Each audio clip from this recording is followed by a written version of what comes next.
Renungan Umat dengan judul Allahku, mengapa engkau meninggalkanku? Melalui permenungan firman Tuhan dari Injil Matius pasal 27 ayat 46. Kira-kira jam 3 berserulah Yesus dengan suara nyaring, Eli, Eli, lama sabachthani. Artinya, Allahku, Allahku, mengapa engkau meninggalkan aku? Bapak, Ibu, dan Saudara yang dikasihi Tuhan, permenungan hari ini kita akan bersama-sama menghayati sabda Tuhan Yesus di kayu salib. Perkataan Tuhan Yesus ini juga dituliskan oleh Daud yang pada saat itu ketika ia memberikan gambaran tentang penderitaan yang harus ditanggung oleh Mesias yang tertulis di dalam kitab Mazmur pasal 22 ayat yang kedua. Mengapa Tuhan Yesus mengucapkan perkataan seperti itu? Adakah Tuhan Yesus putus asa? Seruan Tuhan Yesus bukanlah seruan keputusasaan atau ratapan keraguan, melainkan sebuah keyakinan bahwa kesengsaraan dan kematiannya menjadi jalan pemulihan bagi manusia yang jatuh dalam dosa, memulihkan relasi dan menyelamatkan manusia, menyatakan kasih Allah bagi hidup manusia.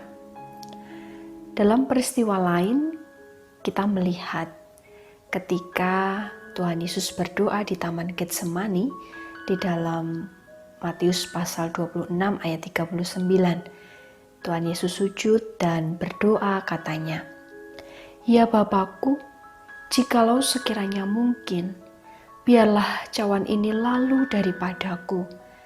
Tetapi janganlah seperti yang ku kehendaki, melainkan seperti yang Engkau kehendaki." Tuhan Yesus tidak menyerah dan berputus asa, melainkan berserah dan menaati kehendak Allah. Perkataan yang Tuhan Yesus ucapkan di kayu salib sebagai permenungan kita saat ini merupakan ungkapan penderitaan ketika ia menanggung dosa manusia. Dalam penderitaan yang pedih, Tuhan Yesus tetap taat menggenapi rencana Allah. Kata Eli berarti Allahku. Orang yang berdiri pada saat itu mengira bahwa ia memanggil Nabi Elia. Sebab ada orang Yahudi yang memiliki kepercayaan bahwa Nabi Elia bisa dipanggil dari surga untuk memberikan pertolongan bagi yang minta tolong. Tuhan Yesus berseru sedemikian, menunjukkan memang penderitaannya begitu luar biasa untuk menanggung dosa banyak orang.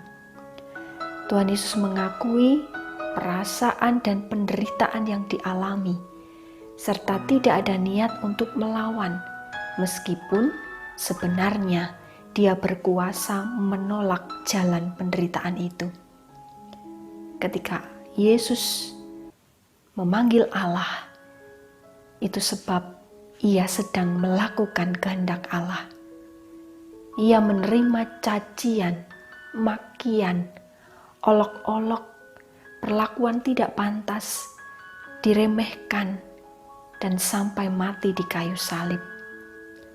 Tuhan Yesus tidak menyalahkan oknum-oknum yang telah menyalibkan, mengolok-olok atau menghujatnya.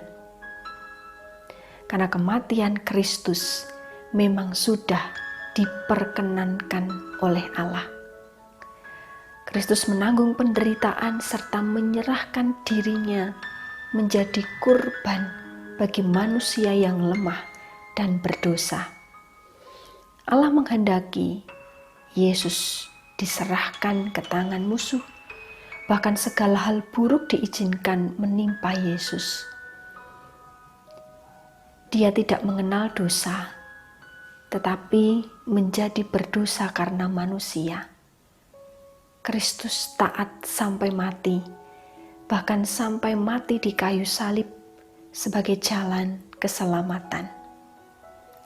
Apakah Bapak, Ibu, dan Saudara yakin bahwa penderitaan Kristus itu menghidupkan iman dan pengharapan kita? Jikalau kita meyakini dan mengimani bahwa penderitaan Kristus memberikan harapan bagi kita, akankah kita masih mempertanyakan kasih Allah? Terlebih ketika kita sedang dalam pergumulan dan penderitaan. Bapak, Ibu, dan Saudara yang dikasihi Tuhan, mari kita membuka hati untuk menghayati bahwa Allah berkenan hadir dalam setiap pergumulan yang kita hadapi. Meskipun dalam kehidupan sehari-hari, kita banyak sekali menghadapi penderitaan, tantangan, pergumulan, baik itu tentang sakit penyakit, relasi, finansial, dan yang lainnya. Marilah kita memandang salib Kristus dan mengingat pengorbanannya. Ia yang dengan taat menanggung penderitaan dan tetap setia memberikan kasih-Nya bagi manusia berdosa. Jikalau kita diizinkan bersabar, berjuang dalam penderitaan dan pergumulan, yakinlah bahwa kasih Allah tidak akan pernah berhenti dalam hidup kita.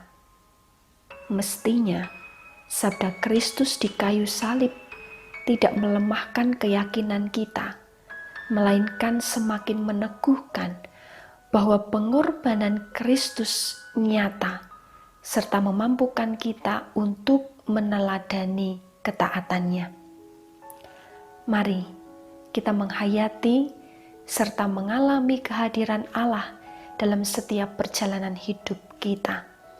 Meskipun di hadapan kita masih ada penderitaan dan keprihatinan terkait dengan pandemi COVID-19 yang berkepanjangan. Kita yang seakan kehilangan pengharapan, namun percayalah, sebab Allah memberikan pengharapan bagi kita. Mari tetap taat dan setia berproses dalam penyertaan kasih Allah. Salam sehat, tetap semangat, Tuhan memberkati. Amin. Mari kita berdoa.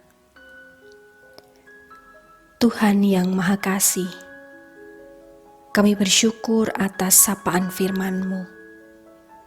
Tolonglah agar kami mampu menghayati dan meneladani ketaatan Kristus dalam menanggung penderitaan.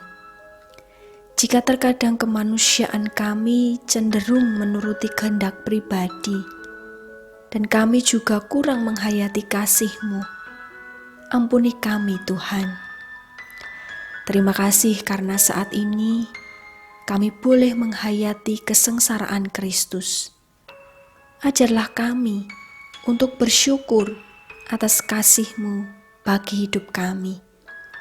Kami yakin Tuhan, meskipun keprihatinan, penderitaan, pergumulan, baik dalam kondisi pandemi COVID-19 atau pergumulan yang dihadapi oleh jemaat-Mu di GKJ Jatimulyo, dalam sakit penyakit, pekerjaan, pendidikan, keluarga, finansial, dan yang lainnya, kami meyakini bahwa kasih dan pertolongan-Mu menguatkan kami semua untuk terus berharap kepadamu.